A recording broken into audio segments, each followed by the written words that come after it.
3 in the room, so we have a quorum. Oh, okay. Okay, perfect. Who's in the room? Let's just do roll call, shall we? Okay, let's do roll call. Well, Gary Seidel on Zoom. Gary Seidel, Fatine, Here. Bill Ganger, Here. Mitch Nussbaumer, Here. Jerry Willie, Here. and we are missing Troy Sabalos and Bob Rollinger. I did hear from Troy earlier that he was not able to attend tonight, but I have not heard from Bob. Okay, We have a quorum. beautiful then. That's perfect. Okay, then we'll go ahead and we'll get started in here. Call to order has just occurred. Public communication, we do this twice. You have two opportunities to be able to talk if you would like to. The first opportunity is a 2-minute period per individual. Maximum time for this public communication period is 10 minutes.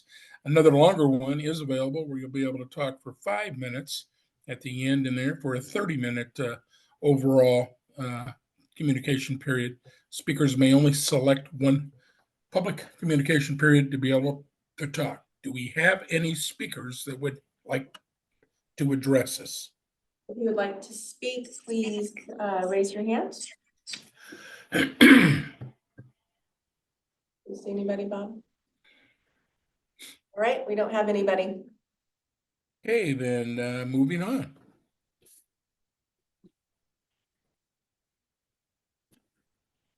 At this time, approval of the financials. Everybody should have received a copy of the financial statements in there. Do we have any discussions at this time regarding the financials? I just have a couple of quick comments before any Okay, discussion. you bet. So thank you. Financial report through February is in the packet. I apologize that the printed version is very, very small. Everybody better have their reading glasses on. So just a couple things to report. Transient lodging tax, TLT revenue is trending a little bit down. I don't know that we are going to quite make our budgeted amount of collected TLT. I'm working with the county finance department. They're telling me it's tracking just a little bit down. We might get close, but we're gonna quite make it on budget for TLT. The good news is we, the Fair Board, you, were just awarded a $94,000 grant from the state of Oregon for lost revenue during the 2020 COVID shutdown. So the state of Oregon had a grant specifically just for county fairs because you might recall that during 2020, 21, and 22, when there was CARES and ARPA funding, fairgrounds were specifically excluded from all federal and state funding. We don't know why, but at the end, the state of Oregon had leftover ARPA funding and decided to give funding options to county fairs. So I applied for a grant through that to show what our revenue was in 2019 and what our revenue was for 2023. And with that showing what we would have, likely made during 2020, they awarded us a $94,112,000 grant, which we will be receiving shortly. Thank you very much for doing that. And that ends my report for financials. Any other questions on the financial statements? We just looked at the financial in February. Yes, yeah. Finance department, the county finance department has not closed March yet. Motion to approve financials. Wow, no discussion, Jerry? Wow, I'm impressed. Leah and I talked earlier today about a couple of things, and so everything's good. Okay, beautiful. Okay, Jerry just made a motion. Do we have a second? Second. I do a second. Beautiful. Got a second in there. All in favor, say aye. Aye. Aye. Anybody opposing? Okay, financial statements are approved. All right, proposed policy changes. And again, Leah put in a whole packet in there of a whole bunch of policy changes that the county has made. And so we'll, I guess we take them one at a time, Leah. Is that the way to go? Yeah, so I want to thank Jerry. He brought this up at the end of last year's fair to do a review of our policies, and it was a good time to do it. We discovered last year during the fair that one of our policies, our policy on advertising, canvassing, and soliciting, which was adopted in 2008, was no longer in compliance with state or federal law. So this was a good opportunity to have county council review every Fair Board policy because it hasn't been done in many, many years. So county council has been doing a deep dive on policies for the last, several weeks, actually probably more like several months, and just got all these changes back to me a few weeks ago. So we're just gonna go one by one. For the most part, I just really want to reiterate, this is a cleanup job. There's no major changes. A lot of it is small wording changes to address county policy or federal or state law, or example like animal welfare. The way it was written originally is no longer applicable because the Oregon Department of Agriculture actually has jurisdiction over that. So again, nothing major. This is just all very much cleanup, and we'll just go through one at a time. I just really want to point out that nothing is urgent today, so you can take your time to review and discuss and deliberate, which is a great thing about your role in governance. You get to really dig into some of these things. You don't have to make or adopt changes tonight if you don't want to. It's certainly your prerogative to vote to change some of them tonight or not, or you can wait till next month. I think the only one, and when we get to it, will be the advertising, canvassing, and soliciting one, where we will probably need to really make sure that that is changed before the fair. That is probably the only critical one that would need to be done before we open our doors for the fair in, what are we at, 78 days or something like that. So, so that's it. So we'll just go through one by one if that works for everybody. Okay. Okay, So we're starting with policy 103, which is Fair Board travel. So, and the other thing I just want to note is you all have the current policy in your binders or in the packet that was emailed. You have a proposed where you see all the line changes, and then also a clean copy. I know it probably really inundated you with a lot, but I wanted to make sure you had a complete picture of what it currently is, what it looks like changed, and then a completed changed copy draft for your review.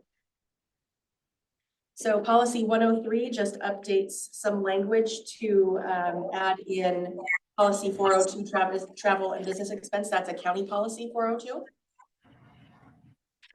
Any questions on that one? Okay, so policy 106 is actually, if you look, we have policy 106 and 206 and 303.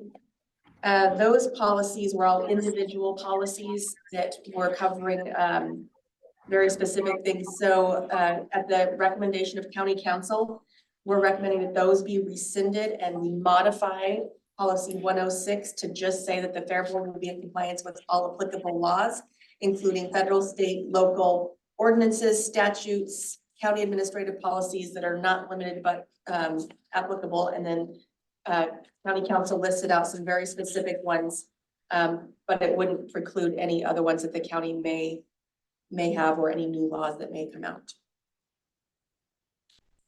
Any questions? Is all the rest of this just a listing? She's looking at the old thing. Yeah. So I'm trying to understand what the change is, if the old policies. So this used to be a harassment-free and violence-free policy, and it used to say, if you look at F, Okay. the Washington County Fair Board shall adhere to workplace discrimination, harassment, and sexual assault, and retaliation prevention policy 301. So the So, only scratch is just the harassment, violence free, and then all of us. and then it lists all the other ones. Yes. And then policy 201, determination of fair dates. This is just adding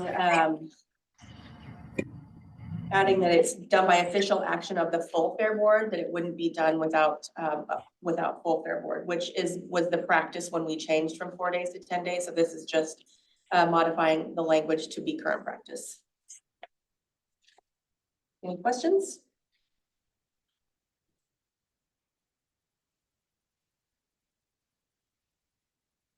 Okay, sponsorship.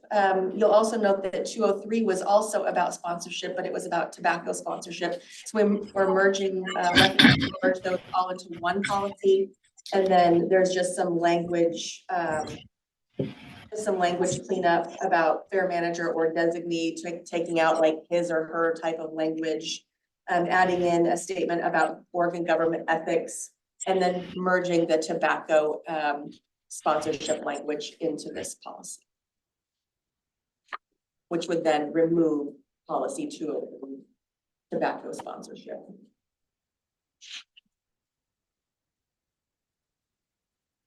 Any questions? Guys are making it easy. Okay, 205, so animal welfare policy. This is one that, you know, we've been.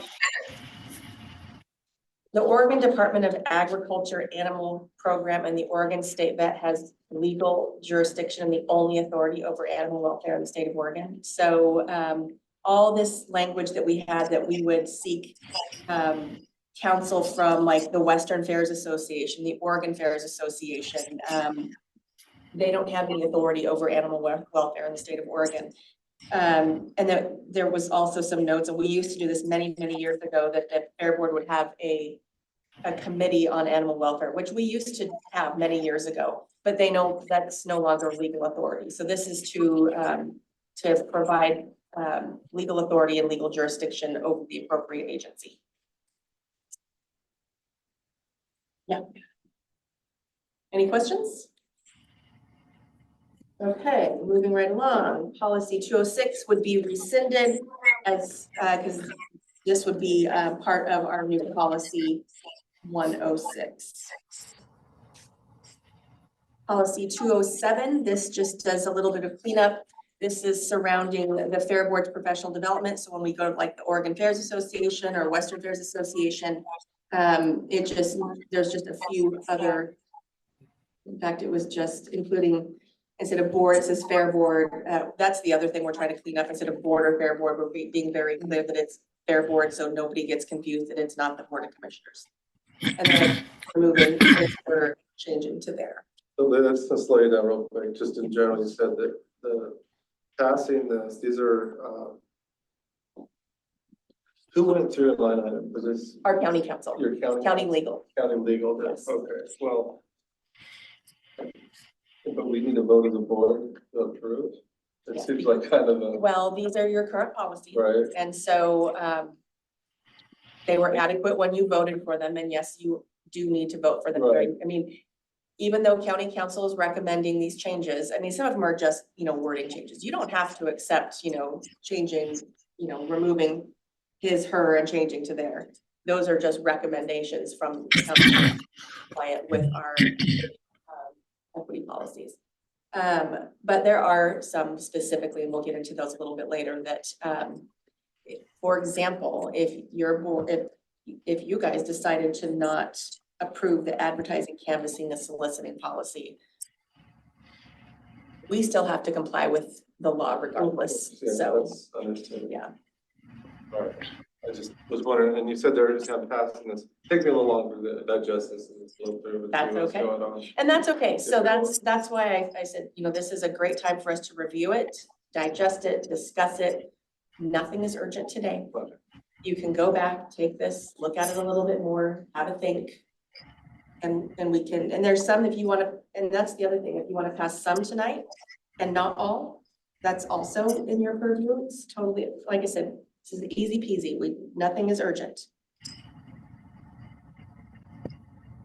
Policy 208, again, rescinds policy 208 because it puts the American with Disabilities Act policy into policy 106. Policy 209, which I already see a spelling error right off the bat. That is Aaliyah Fatfinger. So this one is, for me, it's easier to look at the clean copy of it. But this might be something that you want to take and look at the current, the red line, and the clean copy so you can see the difference. It really doesn't change too much. We're changing, instead of saying livestock, we're saying animal exhibitors, because some people don't think poultry is livestock. These are livestock, so we're trying to be more inclusive of all the animals. Yes, Fatine. Yeah, I'm referring to the 206 and 106. I don't see any relation to incorporate these two together. The 106 is harassment-free violence, and the 206 is environmental issues, and both are important to stand alone as a two separate issues. Do you have any? So if you look at the actual, so the table is saying what they are now. And then the red line version shows you what it's turning into. 106 will be modified into one single policy that covers all of these things, all laws, all policies with the county. So harassment-free and violence-free is a county policy, along with environmental issues and America with Disabilities is a federal law. So 106 will no longer be the harassment-free and violence-free policy. It will be a policy that covers that the Fair Board will be compliant with all federal, state, and county laws, ordinances, statutes, and policies. Oh, yeah, that makes sense. My version doesn't have any red as you mentioned. It just have the two-column table. So there's three documents in the agenda, and it's the middle link. Okay, now my version is different, The one that says, understand. modifications on it will show the red line. Oh, okay, okay. Yeah, I understand your point now. Go ahead. Thanks. Yep, no problem. So the animal to human disease prevention, again, it's easier to look at it in a clean version compared to the current version, in my opinion, but any way that works for you to review it. Changing just mostly language and current operation. Not a lot of changes. Just changing and wording things like, instead of saying that we will have hand washing stations in a specific spot, we will, we shall. There's just some wording changes in there. And then I added some new things at the very end, like an example that the Livestock Association, FFA, the Oregon Department of Agriculture, all of those are allowed to be in non-public areas. So before it wasn't specifically called out. So those organizations felt that they were not able to be in areas that they actually needed to be. So it was adding those in there as well. Any questions? Okay. And policy 301, this would be one that we will rescind. It exceeds the Fair Board authority. So this was one that was missed. So for those of you that are new to the Fair Board used to manage the fairgrounds, including the county fair. And in 2010, the Fair Board designated their authority to manage the fairgrounds to the Board of Commissioners. This policy has still existed where the Fair Board got to decide who used the facilities non-paid. And so county legal looked at it and said, this exceeds the Fair Board's authority. So During the fair? yes, Or- except if you read it, it's not just during the fair. It's just not worded appropriately. It's just not, That changed in the MOU where it says that, the county fair agrees. right. to It's vote the language is not appropriate for your authority. So what we're recommending that this one be rescinded and that next year in our budget, we come forward with a new policy that allows more appropriate language. So what policy takes, you're rescinding this and then reintroducing another one down the road? That would only be for fees that the Fair Board has authority over.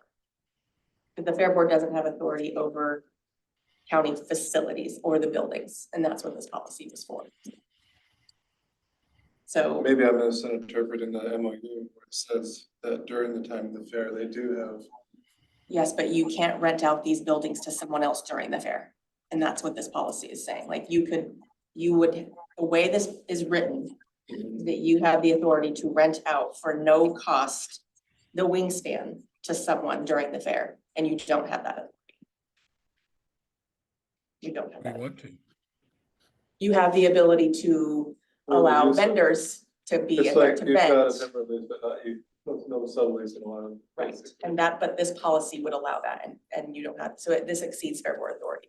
So you don't have authority over renting out the buildings to anybody during the fair. You can't say, you know what, we're gonna rent out the Cloverleaf building to, somebody for money during the fair. You can't do Right. that, so. But if it's not a rental contractual, if it was non-fee, then you could. No, because you don't have authority over the buildings. So that's the way that the language is written. So when at our last meeting with our budget, you guys approved your fees. You can charge for booth spaces, you can charge for parking, all those things. Those are the things that you're allowed to charge for. And so this is saying that you would waive fees for buildings. You don't, and that exceeds your Fair Board authority. You only would have the ability to waive fees on things within your authority, which are those budgeted fee items that were part of your budget process.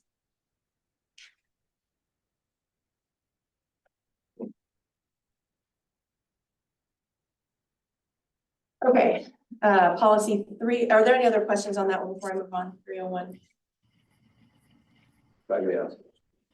I didn't even realize, oh, this was a thing that, should I formally request the next year as OSU 4-H for, okay. That's, No, because this is imagining that the Fair Board is approached by a third party not affiliated with the fair and that wants to rent the facility during the fair, and and the Fair Board doesn't have that authority. and we have already the MOU laid out. Okay, Yeah. beautiful, thank you. I'm trying to imagine a situation on that would even. That's why this policy makes anything zero happening sense. During the fair, Right. it's gonna be fair related. That's why this for the policy fair. doesn't make sense. We're not renting buildings. Exactly. And that is why county council said this policy just needs to be rescinded. We need to do something different for it. If someone wants to have a free booth at the fair, for example, there needs to be a policy mechanism for somebody to ask for one, and there currently isn't one.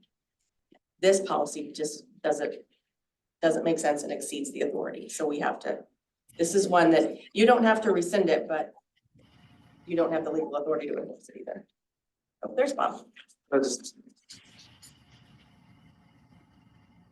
appears in the language, I mean, yeah, just with the MOU that with the fair board. I mean, the building is owned by the fair that time. But not to rent it out.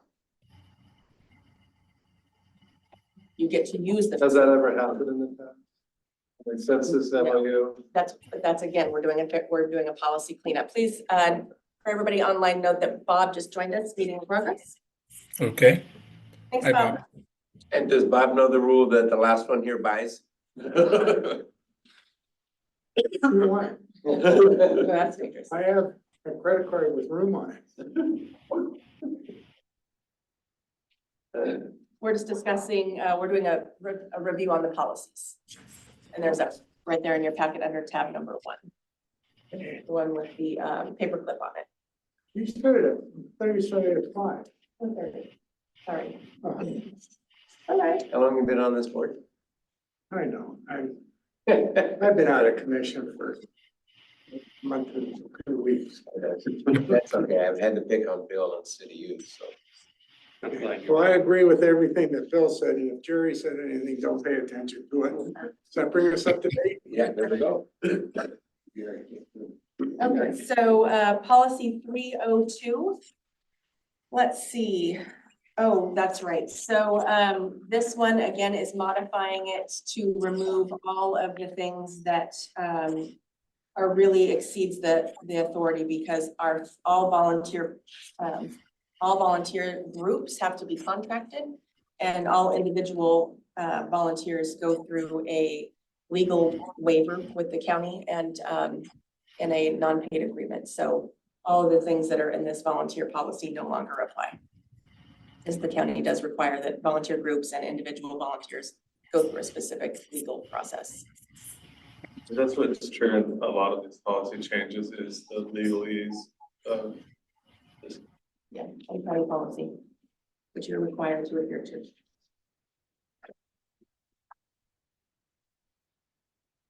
Okay, purchasing, oh wait, no, sorry, I missed one. So now we're at policy 305.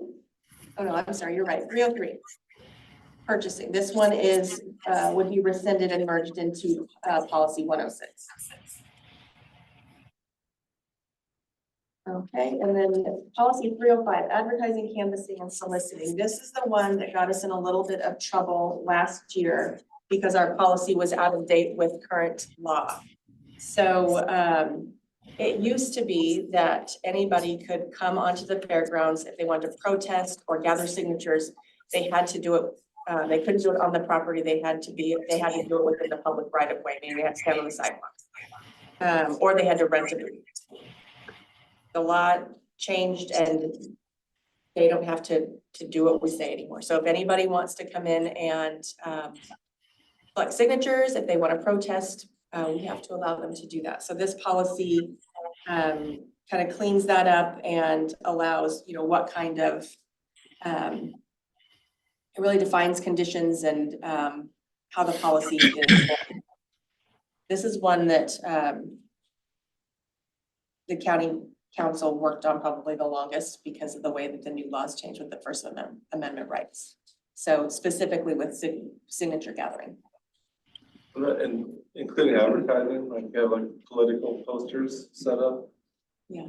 Now that's, They pretty much, anybody that says it's within their First Amendment rights, we have to let them do it. Now, Leah, can we designate a spot for them to be able to do that instead of giving No. them full access to the fair? No, we cannot. They can go wherever they want. Yeah, so, about the only way that we think that we can enforce where they couldn't go would be places that the public isn't allowed, like backside of barns would be a good example, like they couldn't go Okay. back there. They couldn't go into like the sheriff's department office. They couldn't go into specific spots the public isn't allowed, but they can. So we had it, last year we ended up having to just allow them in because we got a couple letters from local lawyers that were going to sue them. So we had people that were wanting to gather signatures. We were doing what we were complying with the policy, putting them in a specific spot, saying you can gather signatures, but it has to be from this spot. And because the law changed, we had to allow them in, and they were in pestering people in dining tents and in lines at Carnival, and we had to allow it. I can jump in. We did have a wonderful person helping out at the Fair Board breakfast who was up for election.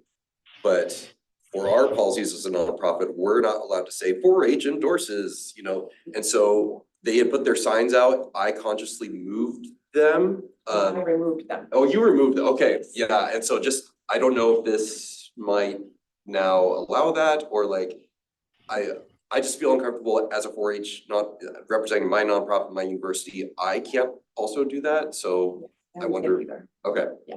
All right. So they could come in and gather signatures Right. if they wanted to. they can hang a political ad on the fence right next to the front gate, and we couldn't tell them, we couldn't.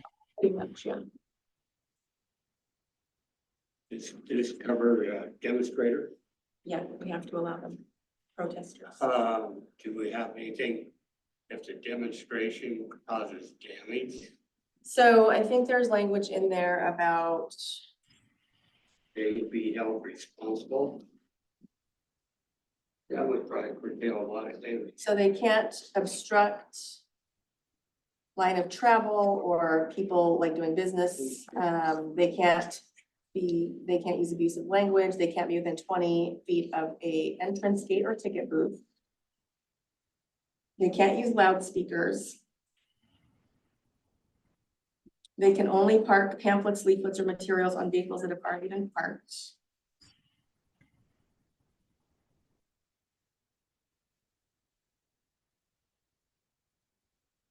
And there's nothing about damage. I mean, I guess if somebody damages county property, there's a mechanism already for that. The county would seek damages. What that policy tells me is that when we're doing the morning breakfast for the kids and Alan is holding a meeting with those kids, they cannot come in and do signatures is what I'm hearing. I believe that would be. the Because it's a case, public, it's a meeting. Because We're it's having a an meeting. area that's reserved for 4-H and FFA. Only, it's not for the public. The public can't utilize that space. So I would Right. agree that that's the case. Okay, But during the fair, when the Cloverleaf is operating and the public is allowed to go in there, they could. okay. So this isn't Unless- just affecting, this doesn't just affect the fair. So like right now, if somebody walked in here and wanted to gather signatures from us, we have to allow them to come in. Okay, So Unless any they're event that's expecting going it. on, the Oregon Hunters Association banquet, when their banquet's going on, if somebody wants to come in and gather signatures, we can't prevent them from doing that. Now, the event organizer can do it, but we cannot. Okay, unless they're obstructing, exiting, then we can definitely do that, because that would be a hazard. Well, and during the breakfast, that's before we open, so the public isn't supposed to be here anyway, so they couldn't. Okay, perfect. Every year at the fair, they're in the Democrat has their booth, the Republican has their booth. And they buy those booths. Right, are they just gonna not buy booths and just canvass the, Probably. I mean, No, they'll probably. yeah, I know, but it just seems a little. Well, but last year they bought booths, but then they all went out into the fair, which their vendor license says that they can't do it. They have to do it from their booth. Well, the law changed and they actually can go out. So they were, I'd be like, get back in your booth. Well, they don't have to. And there was a threat of a lawsuit if we tried to stop them in county legal. Law, it's a new law. Yeah. And we can't. Now, Lee, if they're coming in, the county still requires them to have a permit to be able to do the demonstrating and or soliciting, is that correct? I'm I sorry. can't hear. What was that, Gary? Can you speak up? I said, if they're coming in, the county usually requires them to have a permit. So were they gonna go ahead, go down to the police department, the sheriffs, to be able to get a permit to be able to come in and do that? Let's see. Does it say that? I Well, don't. it doesn't sound like it says it in that policy, but No, to they be don't able to have to have. demonstrate and or solicit, they have to They- get permit. That was They required by don't have law. to have. They don't have to have a permit. No. So have they changed, they're changing the law? They already did. That's why 2 days into the fair last year, we had to let them all do whatever they wanted because we had people in here protesting that we prevented. We wouldn't let them in and protest. We wouldn't let them in to gather signatures in compliance with the law, the policy we already had. And we got a legal challenge immediately. And county council came out and met with us in the sheriff's department and we had to allow them in and then we had some problems with them harassing people like in dining tents and That's my next question. We With have to this allow one, But, I mean, I'm trying to think, what could this lead to? Animal rights activist group protesting the auction, harassing the kids Yeah. and the cops say, well, they're within their legal authority to do that. Yeah. Which is gonna, it's First Amendment rights. Because we're public property. I can certainly pose that specific question to county council and just see what they say. Cause we should have answers for that. well, I mean, we talk a lot about safety and, I mean, I just see this leading to some potentially unsafe situations. So they would have to, they can't, let's see, where is it? They can't, activity causing a crowd to gather is prohibited. They can't obstruct employers, contractors, subcontractors, volunteers, or visitors' line of travel, or they can't actively detain people. They can't use abusive language, actual or threatened. Because when they do that, then the police can remove them. So, but if they're peacefully protesting, at the auction, there's nothing that we can do. Just tell them they can save all these animals, and get us a safe home somewhere. Just buy them. Be a little careful walking into those 4-H people.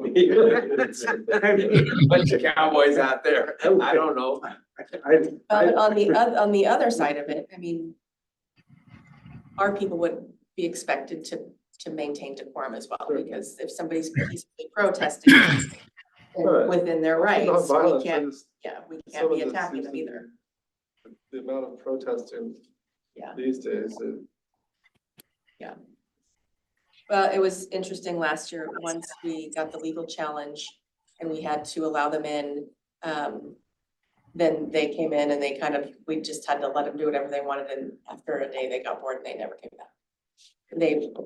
They were They gave up. they were pushing to see what we would do, and our first reaction violated the law and they knew it. And so they took legal action and we said, okay, great, sorry, we weren't aware that there was an update. Our policy is outdated, you can come in. And then they came in and we just had to let them do, gather signatures and protest and do what they were gonna do. And after about a day, they never came back, so. It's very similar to where you see on the news where somebody is, walking in front of a school carrying a gun because they can, and they're just, using their legal rights and hoping that they get arrested and use it as a platform. Number 5 here says the fair manager may impose additional reasonable time, place, and manner of the activity is necessary to maintain safety. Yeah. So you can, Depending on what it is. depending on what it is. You would probably have sheriff's deputy do anything like that. It's better, they'll run out of state there. We've been very lucky, knock on wood. We haven't had any, even our animals are well treated here and we haven't had any issues. Where we usually have issues are a lot of signature gathering, a lot, especially during an election year. And a lot of, political canvassing where people are putting out flyers and handing out dissemination of things. And then we always have people protesting all random things in front of the wings. But I know Patine's got his hand up. Go ahead, Patine. Yeah, just like a clarification questions about when you say the language update, particular 307 weapons and outside alcohol. So you're going to update the current policy to another language. The question is, will we be able to review it again for a second time, or since you already declared it will be an update of the language, that's it? I'm not following. Okay, the Can question you again. clarify? Yeah, the 307 talking about the weapons and outside alcohol, and the modification will be allowed. We haven't got there yet on 307. We're still back on. No, we're still on 305. 305. Yeah, I'm just talking about in general, when you say language update, whether the 305 or 307. The question is, will we be able to review after you update the language? Because the current policy, even I don't, I'm quite familiar with, it will be updated. So will we be able to review and approve the current policy after it being language updated? So, yeah, I mean, you're saying that, if you adopt this updated language, do you have the opportunity to review again in the future? Correct. Yes, absolutely. So you can always review, but it does always have to go through county council to make sure it's legal and appropriate. Okay. Okay. So we just like what we're doing now is just like a quick run through the points or the items that the policy number that will be impacted for the change, but not actually reviewing and approving, correct? Well, that's it's going to be determined after Leah goes through every policy. We as a board are going to determine if we want to improve some of them. Okay. We'll walk through and see which ones we're going to approve. We're going to also have the ability to say, hey, we're holding off on this until we review it for further, or basically we can also put it back that we need more clarification. And so we can make those recommendations after she's gone through everything. That answered my question, but now since we will review the final version of these policies, why we are going the item by item now? We're just going through item by item so we can understand each one.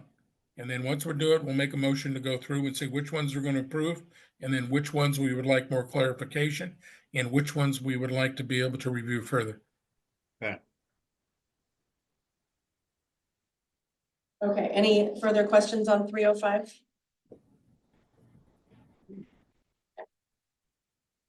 Okay, policy 306, this is just cleanup language. This policy is specific, allows myself and my staff and the Fair Board the authority to determine who accesses what part of the fairgrounds for what reason.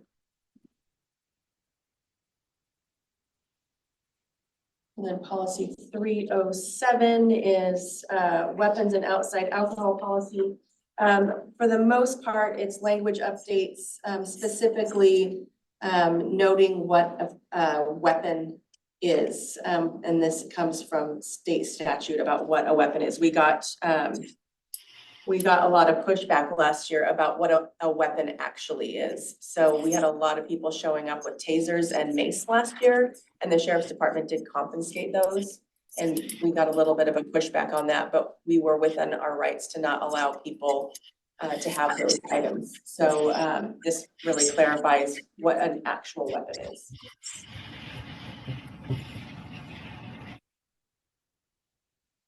And then also noted for alcohol, we don't allow outside alcohol. Nobody can bring alcohol to the fairgrounds except those that are authorized to do so.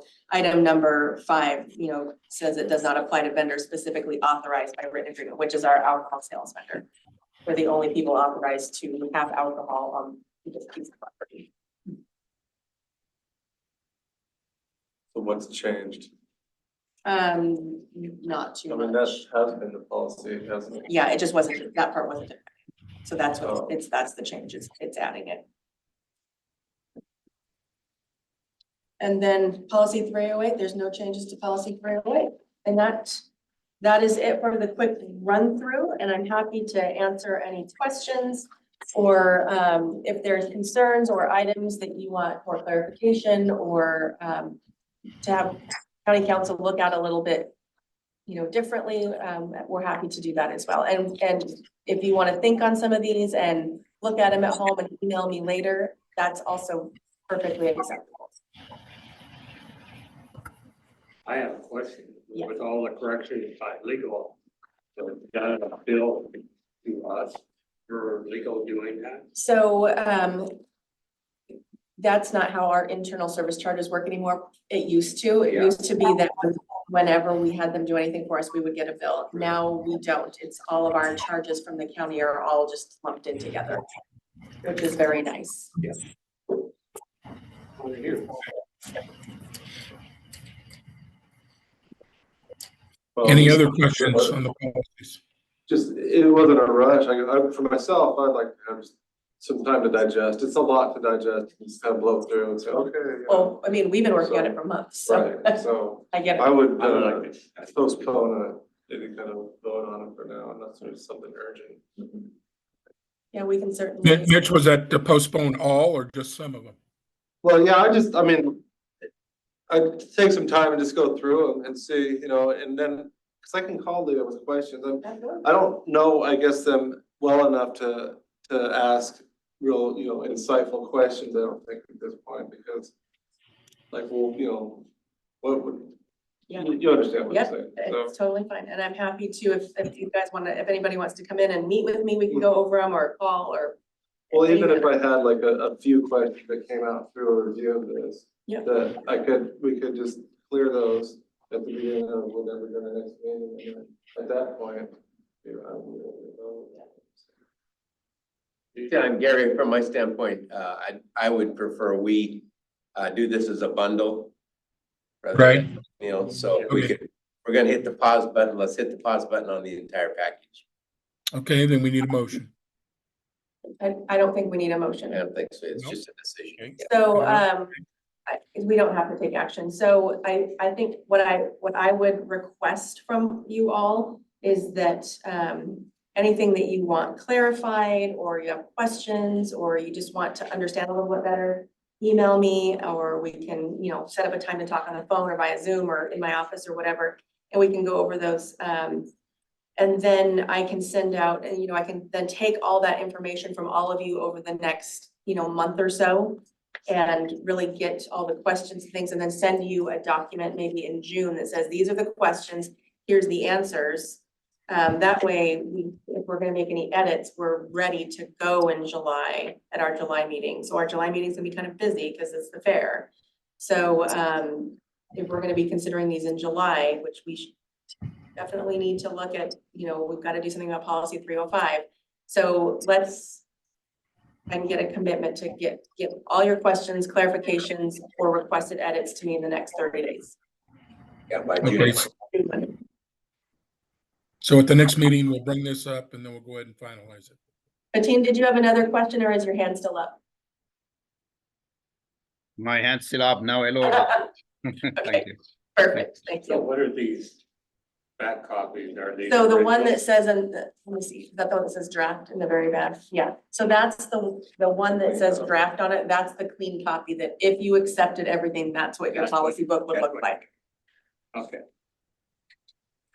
I got myself so wrapped up in this that I finally had to just do a clean copy so I could read them and see if it made sense. that's what I'm like. Yeah. And I did find where, there was misspellings or grammatical errors that I had to fix once it was a clean copy, so it definitely helps, so. Okay. Perfect. All right, Me? yeah, coming up. All right. Here, I'll join the rectangle here. All right, so things that, I mean, like was just said, the next get together is gonna be during the heat of fair, but there are a few things happening between now and then. I know that we have sheep and goat weigh-ins happening on the 11th of this month. Horse pre-fair is actually happening this Saturday, May 4th. And then I've got the brand new fair safety meeting on June 12th. It'll be here at 6:30. We are actually utilizing our junior superintendents to lead that. We want the youth to really take the ownership and showcase to all the kids to have a very interactive session where we're actually having that retention of knowledge happening, because we find through our research that kids are going to retain a lot more knowledge when they're the ones teaching it. Also, when it's fellow peers, it's called near peer mentorship, and it's really effective rather than just even me as an adult standing in front of them and telling them what's what. So really looking forward to that. July 10th through the 14th will be horse fair. July 13th is our Hearth judging day. So for Bettine, for you being new, Hearth stands for horticulture, home economics, art, and horticulture. Basically anything that's not an animal will be judged at the Cloverleaf on July 13th. July 16th is our horticulture judging day. So we scoot that specifically up because all those plants and things we want to keep as fresh as possible. So that will be on the 16th. Then on the 18th, we've got the beginning of the fair. Is that right? 19th, 18th, thank you.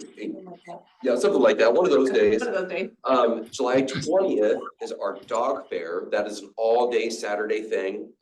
We actually have quite a crew doing that. Really excited about that. And then we have our large animals, all of our poultry and livestock, all the animals are coming in on the 24th, and we run through to the 28th. So the reason I wanted to throw all these dates at you is that you are all welcome to attend any of those. We would love to have the support. I know we'll see you for the breakfasts starting on the 25th. So the first Thursday, and then, or I'm sorry, that would be the second Thursday, No. correct? No, it's first Thursday. Or that's for, okay, the 25th. Second Friday. Yeah. So, and with that, we also have, one thing that I'm really excited about. One of our very popular events that are just kind of a free for all that we have any 4-H sign up for are the Sheep and Goat Olympics. And that's actually on the 26th of July, which is the actual opening day of the Paris Olympics. So we're really going to lean into that and really make a big deal about that. About that, to talk about social media with that. Absolutely, yes. Yeah. Are you going to be on social? Okay. So the 26th is the opening day of the, actual Olympics. And we're going to have our Sheep and Goat Olympics where 4-Hers get to just run an obstacle course with sheep and goats. And so we're looking forward to that fun event. So. You involved that. That's right. I'm an experienced animal handler. I normally don't bring that up, but since you brought it up, That's Gary, the 27th? That's the 26th. Yes. I'm 99% sure that is the date. But right after we do that, we have our big dance and things too that the kids enjoy. it'd be nice if we could get an email to us, Okay, I can do that. just, We can get a schedule. Yeah, perfect. the snapshot of, So we can, start putting it So on the right calendar. before the fair, like a few weeks before the fair, I put a master schedule together for the fair board. So I'll make sure we get those included. Okay. beautiful. Thank you. And that is what I have for now. We're getting kids signed up today. Actually at 7 o'clock, we're having a 4-H First Wednesday meeting, getting kids that are brand new, like realizing, okay, this is how you sign up. Yes, you do have to sign up for fair. And yes, this is what a premium is, and talking through those things with our superintendents who will be there, and looking forward to getting kids signed up. So any questions for me? We have, I was told that we have 30 steers, and there's some kids that want to bring free stuff, emails in. So we could have 50 head there. Yes. So we need space for 50. So Being creative on space is something that we've talked about already, and we may have to make the barn literally just steers and breeding stock, and then have tack spaces on the breezeways, like that's something we've already started talking about, because I believe we have 36 beef that weighed in. And like you said, there may be others that want to do other classes. Yeah. Yeah, but that is a very, and we kind of did that last year too, with some creative ways of making sure that it worked best in both the dairy and the beef barn. So I'm happy to help brainstorm on that too. And Their we superintendent. talked a little bit about, space for animals is first. So once all the animals have a space to go, then display areas and seating areas and things come second. We wanna make sure we use what we've got best way that we can. And we talked about safety for the kids in the show ring. Now I remember how we had it set up before. We had the show ring out by the fence, close to the maintenance. And then the tie-up for the cows resting was between the pig and the show ring. So the show ring was actually further away. So that would be a good kid thing right there. So it's a resolve. Yeah. Yeah, thanks for. What is the current plan? It seems, at this point, is the plan to use the covered show rings for showing? Okay. Because we weren't able to rent a tent, and then is that? Well, we can rent them, but we can't afford them. No, that's, but I mean, I think, from the exhibitor standpoint, they would really like to use those show rings. It's a shame not having those nice facilities, not being able to. Yeah, To the, use the key is we have to comply with, the biosecurity. with sanitary conditions. So Right. that's where we've gotten pushback. It's they don't want to comply with the crossings and keeping things clean. So then it was, well, then you can't cross, you have to show over here. Well, they don't want that either. So that's, Ellen and I have been talking about this, is they can't just have nothing. They've got to follow the rules. Right, So and I think, if we're I using think- show rings and crossing, then we have to adhere to keeping things clean. in my conversations with Alan in the past have been that we can have both. We can, We but can. we have to work together. And I think that we're getting more buy-in from the exhibitors. all the time. It just- well, it's Go ahead, sorry. It's just some of the stuff, the boot spray. I don't wanna get too bogged down into it, but. They can change their shoes too. They don't have to spray. Yeah, The first year we did this, we had no problems, and it was really cute. We have photos of, instead of spraying their shoes, they left their literal crappy shoes inside, and then they put on their fair shoes and they'd walk out, and when they came back, they swapped shoes, and it was like no big deal, and then all of a sudden it became a big deal.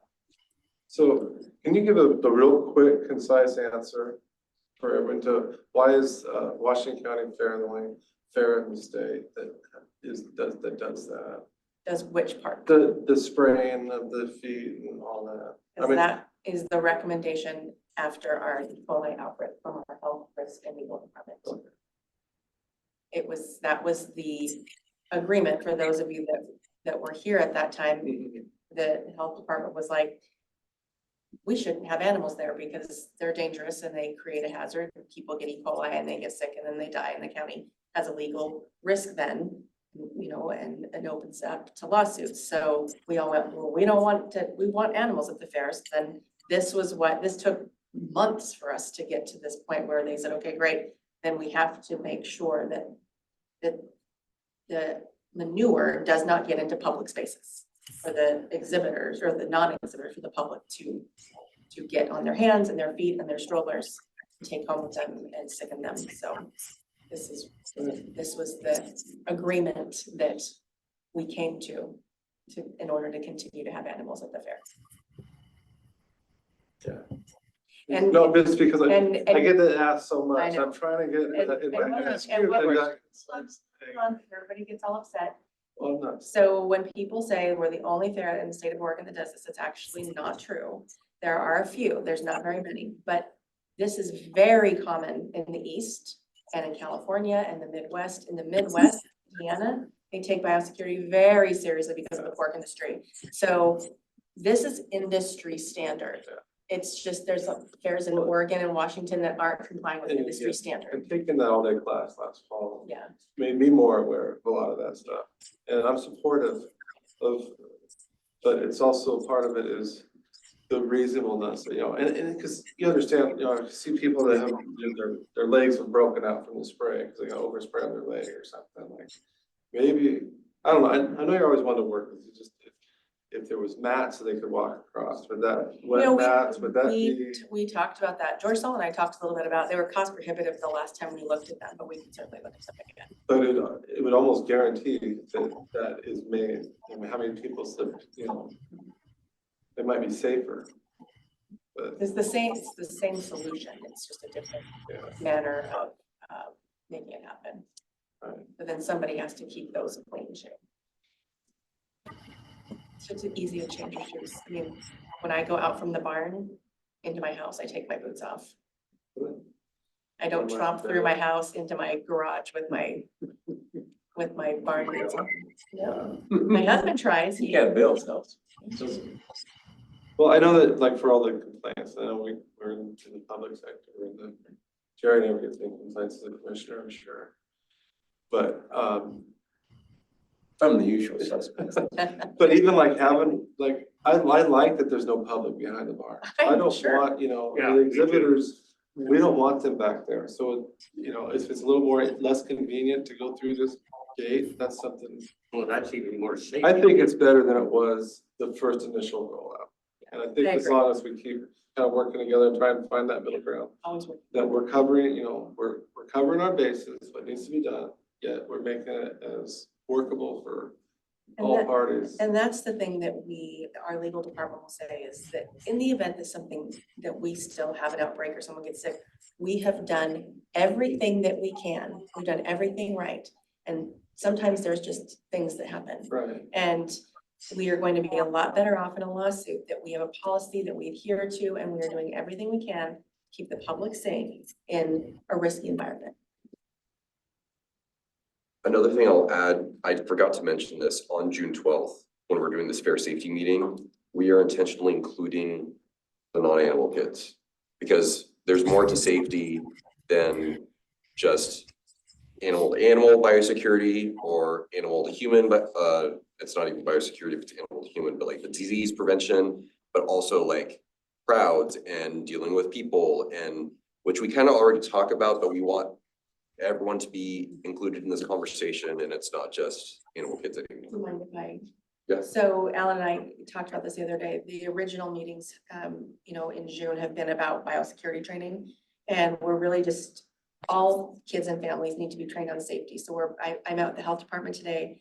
They're going to talk about all things health and safety. It's staying hydrated, wearing sunscreen, knowing the signs of heat stroke.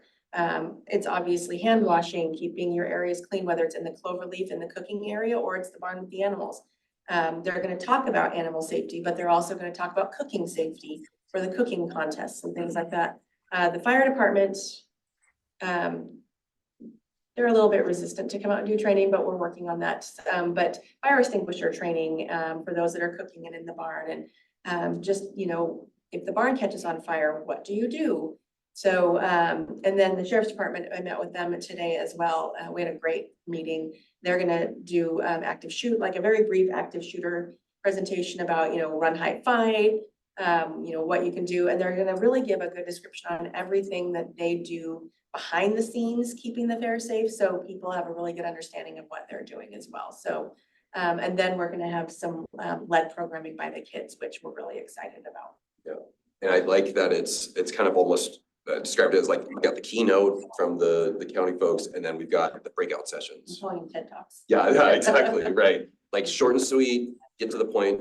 And the thing is, we're not trying to fear monger. We're not trying to say like, oh, watch out for those active shooters. Like we just need everyone to be aware.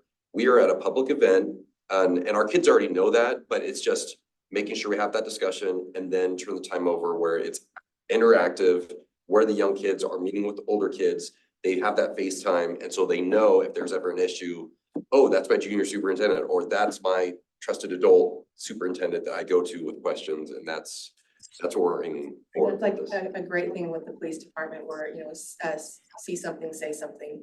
If a younger kid notices a backpack's been laying in front of the dairy woman all day, that seems weird. I'm gonna go tell my junior superintendent, who's gonna call Alan, who's gonna call me, and we're gonna, get, the sheriff's department out there. So it's a great way to get the youth involved in really thinking about being aware of their surroundings. Bird flu has been in the news lately. Yeah. Bird flu has affected dairy cows now. Yeah. It's been detected And in horses. milk. And I heard just the other day, horses. What's the status on the bird flu for the county fair? I mean, the birds coming or? So far, yes, waterfowl is not coming. We made that decision, our superintendent made that decision about 2 weeks ago.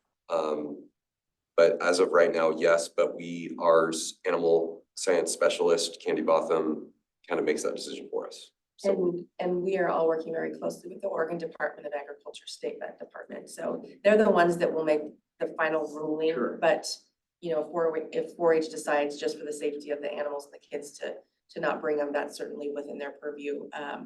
But at the end, the state vet will make the final determination as we get closer to the fair. I was just wondering if they had any discussions. yeah, I mean, it would be a bummer because we have a lot of urban, kids, urban youth who are raising market, small animals, and I hope that we can proceed. So I will keep you posted, though. We'll be in communication. Yep. Thank you. That's a great thing also about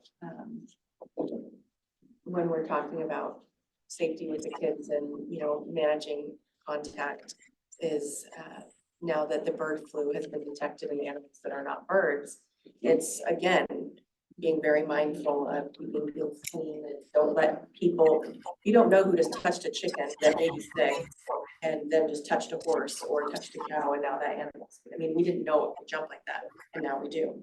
So, More time touching the cows, they're a long ways from the yeah, gate. yeah. So how did the spread, how did the bird flu spread? It's standing water. Yeah. It's a wild game Yes, with standing water, and so, getting backyard flocks sick. right. And that's how it spreads. Good to know. All right. Thank you. Thank you. County Fair update? Leah? Yep. Okay. So, we are celebrating 20 years of free fair fun. So in 2004, the Fair Board decided to make the fair a free admission fair. And this is the 20-year anniversary. So, which I think is really exciting. So we've got some programming, but we're gonna be really leaning heavily into, 20 years of free. We know that when we went free in 2004, our attendance went up 100%. We went from, over 100%. We went from 30,000 people to 77,000 people. And our attendance has been growing ever since. And we attribute that to ensuring that every member in our community can come enjoy their county fair at no cost. And that cost is not a barrier to attending their community celebration. So, but we're gonna lean in a little bit heavy to these free fair, 20 years of free, having lots of programming on grounds. But Bob, our sales and marketing department, I think he is probably sick of looking at these logos and these colors. I got to preview some of our upcoming television ad commercials today. And he's got some really great commercials that are gonna be debuting here pretty soon. What is that sound? So Bob, for those of you that don't know Bob or know Bob in passing, Bob is our Director of Sales and Marketing. And Bob took over for Lisa Dupre. Lisa Dupre was our marketing person for 25 years. She retired last August. And Bob took over that position. And so he's taken a really good hard look at our advertising and our marketing. He's coming up with a new style guide and really emphasizing telling the same story through all of our advertising channels. We're really taking a hard look at all of our data, meaning the data that we have wasn't useful. It wasn't helping us. So he's really looking at, KPIs and meta tagging and all the different things to really, we want to make sure that our advertising and marketing is effective. So just because we, yell out into a crowd doesn't mean we're actually hitting anybody. So every piece of advertising that he does now is going to be tracked to see who saw it, who opened it, who looked at it. So we can, at the end, really evaluate what was effective and what wasn't. We're still going to be doing the same advertising that we've done in the past, but we're going to be tracking what that is. And then anything new will also be tracked as well. So that way we really know what our strengths are and what we need to work on for future years. And then all of our advertising begins on June 1st with Univision, television, billboards, in movie theater, social, digital, and website, although I think the website's pretty much in progress at this point. Any questions on advertising and marketing? Gary and I are available for cameo appearances. What's your blue ribbon? Yeah, just- Perfect. Yeah, you're the demographic we're shooting for. Everybody is our Student demographic. one at my- Yeah, that's right. So of course, we'll have Good job, Bob.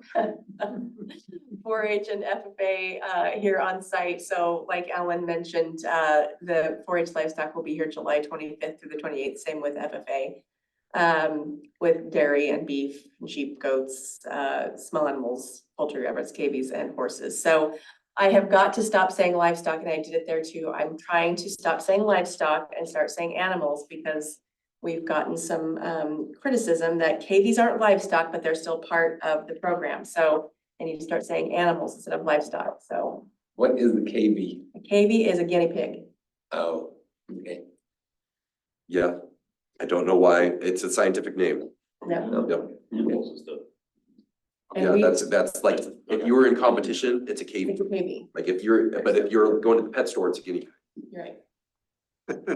Tomato, yes, Yeah. animals. Yep. Animals, not livestock, Animals, but they're still very just live animals, right? so far. And then. Stuff guinea pig. Right, yeah. Get a stuffed cavy and bring it in. And then our educational presentations and project displays, 4-H will be in the Cloverleaf building again, and FFA will be in the Wingspan Event and Conference Center all 10 days with their project displays and educational displays here in Wingspan. But this is just a list for those of you that haven't seen this before, all the things that they do, it's communications, expressive arts, family consumer science, food and nutrition, horticulture, natural science, STEM. Alan, do you want to talk a little bit about kind of like, what does communications mean? Yeah, so in 4-H, we have a few different competitions where we judge their ability to speak on a thing. It could be, I did archery, I'm talking about archery, or I did beekeeping, and I'm gonna talk about what I learned. So that's one thing of communication. Another thing that we are now doing is something called barn presentations, where they will be judged standing in the barn, talking about what's happening and what the animals are doing. Why what is this rope here for? Why are they dressed? Why is the sheep covered in this like skin tight outfit thing? Or like talk about what's happening to the lay public. Another thing is written communication. So we have essay contests. One of our most popular ones is actually beekeeping one. And fun fact, bees are considered livestock according to the state of Oregon. You didn't know that. Yeah, so, but we judge their products. We don't do. We have them on site. Right? Yeah, you have little halters. Yeah, I got a little halters, bee showmanship. Yeah. I mean, maybe we have something there, get some dental floss and, no, but yeah, communication, we really want our kids to show off what they've learned. That's what we pride our 4-Hers, that they are good communicators, they can talk. And some of them struggle through it, but that's okay. That's the learning process. Same thing with the expressive arts. We've got kids that are playing violins and cellos and trumpets and guitar. We had some Green Day going on in the Cloverleaf. It was awesome. So we've got kids that do so much. It doesn't matter to us the topic, it's what they can show off and showcase. That's what the fair is about. That's why we come to fair as a program, is to showcase what they've learned or the product they've created or the thing they've grown, right? So that's what communication is, and it's a special treat to have some of that there. I'd like to know what day that happens to. Yeah, so that specifically, I'm gonna come on camera, but you'll see me pointing the screen, the communication, the expressive arts, food stuff, all of this happens on that 13th. The judging happens before fair happens. So like the music and all that, we do have them, some of that during the actual fair, and we can share that with you. But and including some of the fashion review, like there's a fashion walk where hey, I made this cool outfit and I'm gonna like show it off, or I gathered all these things. And so, yeah, we'll share all those dates with you and times when those are happening. Yeah, a great full schedule would be appreciated. Yeah, absolutely. Okay, and then our open class competitions. So we do have open class livestock. Opening weekend, July 19th through the 21st, which is beef cattle, dairy goats, Pygora goats, and sheep. And then our open class community competitions, which happens here in Wingspan, and where all the displays are, which is culinary arts, creative hobbies, horticulture, and they're on display every day here in Wingspan in the conference center. And program registration, so commercial vendor and concession applications are open right now. I think we might be full on concessions, but I don't know, and I don't know if Bob is full on commercial vendors yet or not, or you have some space, you've got a little space left. We are taking community performance applications, they are open now, and I think I just saw a post that we only have a few slots open or left. We've had quite a number of people sign up. So if you know anybody that wants to be a commercial vendor or do a community performance, please get those applications in now. They're on our website, bigfairfund.com. And then registration for open class livestock, community competitions, and FFA began today on our website. So, and we did a social media post about that earlier this morning. So again, if you know anybody that, you know, makes quilts or jams or jellies or has a Pygora goat, please have them register. Go ahead. The community performance, are those happening on the big, because I know there's the stage when you're walking through where there's performances happening. Then last year there was another stage right next to Dairywoman's booth. Yeah, that's our main stage. That's not where the community, well, it depends on the performance. Okay. We had one community performance on that stage last year, and that was the Hi, Mariachi. Hill High Mariachi, because they're just a huge group. And Yeah. they couldn't fit on the smaller stage, Right. and they were amazing. They were amazing. They were amazing. They come to our 4-H mariachi camp and they're just Yeah, awesome. yeah, they were exciting. So that was the only community performance that actually happened on the main stage. All the other community performance happened on our community stage in the Growing Grove. Got it. Thank you.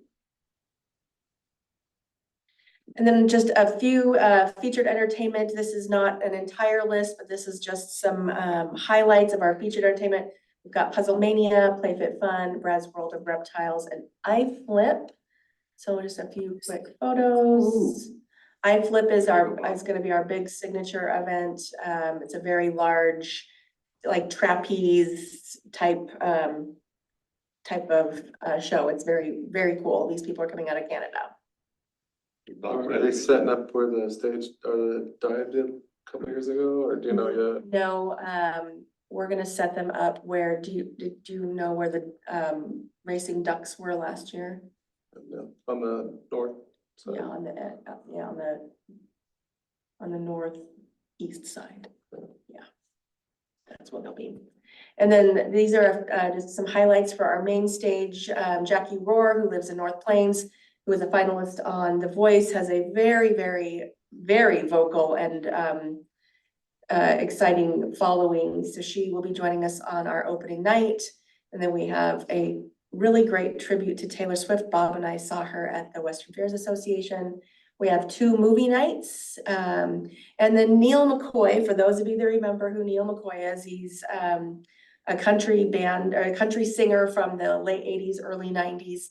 We got a really good price on this guy, and he's going to be doing our celebrating 20 years of Free Fair Fun. He's going to be doing a concert here, and we are going to have it offered to the community for free. And then we've got revival to the Allman Brothers, and then there's something every night. So this is just a sampling. I didn't have all the other ones. So here's Jackie Rohr, finalist The Voice. So The Incredibles is one movie night. This movie came out in 2004, which was 20 years ago. So this is a throwback to 20 years ago when we came free. This was the popular movie in July of 2004. So we're featuring The Incredibles. And then our second movie night on the 23rd is Kung Fu Panda 4, which just gets released just a couple weeks before the fair. And then our free concert on July 27th, which is Neil McCoy. Is the main concert stage, is that set up right next to the animal barns? Right by the Dairy Women where it was last year, yeah. And then and we have, Tap House stage features music all day, all 10 days. The Grove stage features daily family shows. And we have a variety of fun shows. These are the ones from last year. And then just some important dates for you guys. And we'll add all these other things that, Ellen talked about as well. The breakfast, July 25th to the 28th, Blue Ribbon Steak Dinner on the 27th, and our youth livestock auction on the 27th as well. I will make sure that I keep this updated for you and add these other items for 4-H as well, and anything else that we can think of that you might be interested in taking part of. And that's it. That's all I got. Any questions? Only, just the Saturdays and Sundays are the only full day fair, Correct. Yeah, and right? we're we're opening at 5 o'clock on all other nights. So Saturday, Sunday are still 10 a.m. to midnight. And then all other nights we're open 5 p.m. to midnight. Again, I asterisk all of that. It's all, if we have 116-degree heat again, but we don't. Can you just put in an order now for I steam know, orders last year? I know.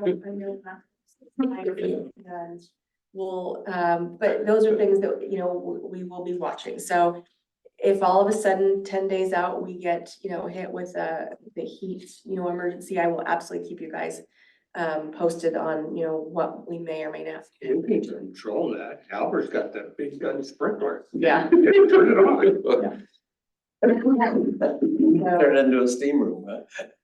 We used to do misters until we discovered that then the water would be hot and it was just misting hot water. It's not comforting at all. No. So, yeah, so, and then we're open till midnight again. Last year we were open till midnight, 9 nights, and we closed at 10 p.m. on the last night. That was not popular. We won't be doing that again. We will stay open till midnight. People weren't ready to go home. They were not, and they were bad. So we will stay open till midnight on the final day as well. On the Sunday, Yeah. the last Sunday. Yeah. I spoke to you outside the meeting about having the animals released before, Yeah. Yeah, Ellen and I talked about it the other day. It's on the, and it's on the It's on the schedule. livestock schedule. Okay. Yeah, we're gonna release them early and in a, not terribly, But yeah, it makes sense. just It like what we talked about, yeah. It's really a safety issue. I agree. And it's I've dark and it's I've the been last back there night and of the long it's crazy. week. And So just for those of you that don't know, normally when we release animals at 9 p.m., it is dark. And then everybody wants to go home and it is a madhouse and it's not safe. So we're going to be releasing, starting at 7, we'll release market animals and then we'll release animals every 15 the minutes. barns close at 7. Barn will close at 7 on Sunday, Of but course, that'll make a lot of people in, but some people are gonna be sitting there waiting a little bit. well, it's Get cars in. gotta be loaded. better than it was. Yeah, hopefully it'll work. And what's No, I not, think that's part of the working back and forth. it's gonna be a natural thing too, because we have our award ceremony that's just wrapping up, and then No, it's that's- like go clean up, and then, yeah, yep, it'll be a good flow. All the stuff behind the barn instead of front of the barns helps out too. See you guys, thank you. Gotta go. Yeah, Jerry.